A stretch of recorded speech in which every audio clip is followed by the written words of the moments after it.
So let's, as we get back to the conversation here on Streets of Talking, you guys are blending a family together. What are the difficulties there? Wow. Other than just the regular troubles that you have with any blended family, there really haven't been any, and I think it's a testament to the kinds of kids that we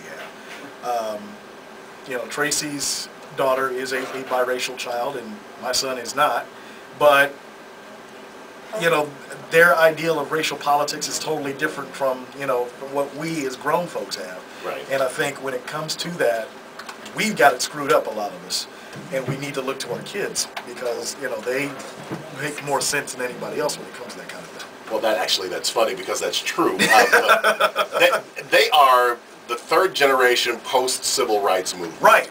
So, kind of as what do you see in the future for the children of interracial relationships in the third generation after the civil rights movement? I'm hoping to see that while there is a rich history within the civil rights movement, I would hope that they would actually be able to look at it as purely a historical context, whereas those of us that are older and have a direct relationship with it, we kind of still bear some of the scars of what went down back then. So to see them totally removed from that, but to be able to see what those heroes and heroines did in a purely historical context, I think would be wonderful. So, Denisha, I know you just stepped up, so I want to make sure that I don't ignore you right. in the I'm question. going to tie right into the family as well. How about your immediate families, as far as your mom, dad, things of that nature? Now, they're from a different generation. How accepting were they to you guys getting together? I'll let you take that one, please. My family loves him. They haven't had any problems at all. My sisters have been fine, and I mean, my father is actually deceased, but Dad would have liked me. Speaking as the person of attention in this yeah, right. I'm sorry, go ahead. But oh my gosh, I took Tracy and Jessica home to my family home in Columbus this past Christmas, and my parents had never met her, even though we've talked and exchanged emails and that kind of thing. And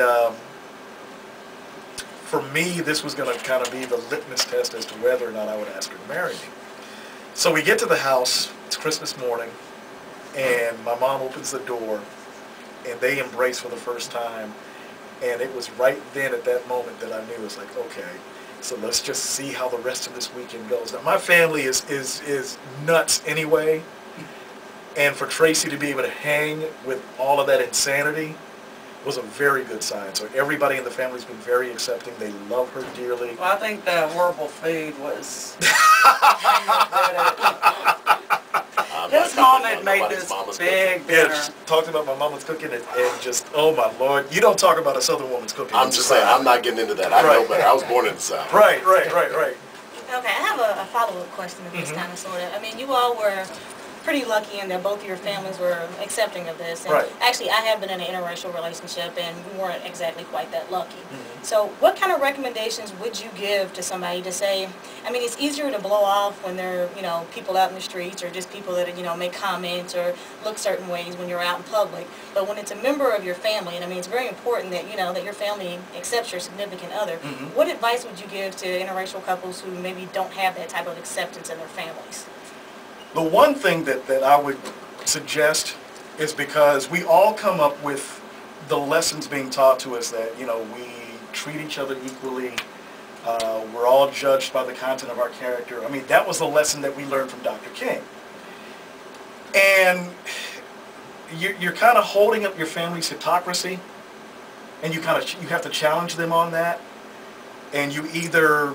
it's like you put the ball back in their court. Well, Mom, Dad, or whoever, this is what you taught me. You taught me to judge people as people, not by the color of their skin, but what is this that you're saying?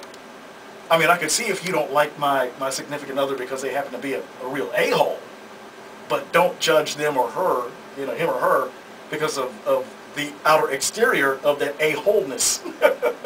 So, I mean, it does get to be a point of contention. It will become a battle, but you have to challenge their own beliefs about what they taught you growing up. So if you have to point out their hypocrisy, then that is, one way to do it. And you put the ball in their court, let them deal with it. It's their problem. It's not your problem. Well, but at the same time, because I want to follow up on that, it is their problem, but their problem will become your problem should they decide, I want to ostracize Mark. Right. Since you're the one speaking, I want to ostracize Mark from the family. Mark is not family anymore because he went against us.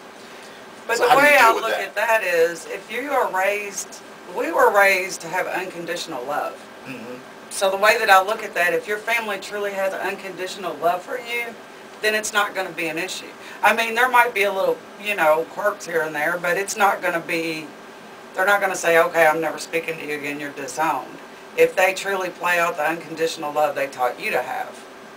And I mean, personally, and I think my family understands that they raised somebody who was fiercely independent, and that even though the love I have for them is unconditional, but if that is the route that they chose for me because of the way I choose to live my life, well, so be it.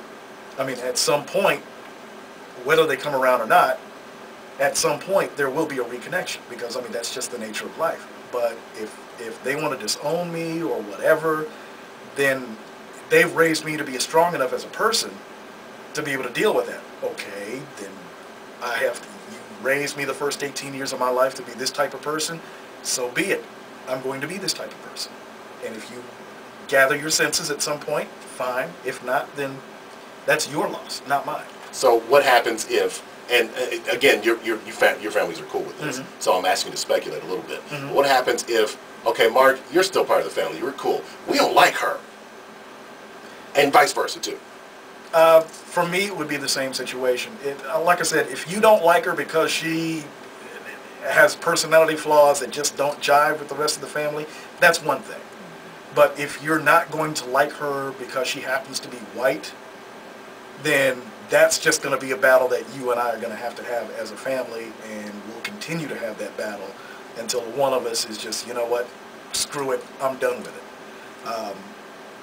Again, because it comes back to what you're taught by this family.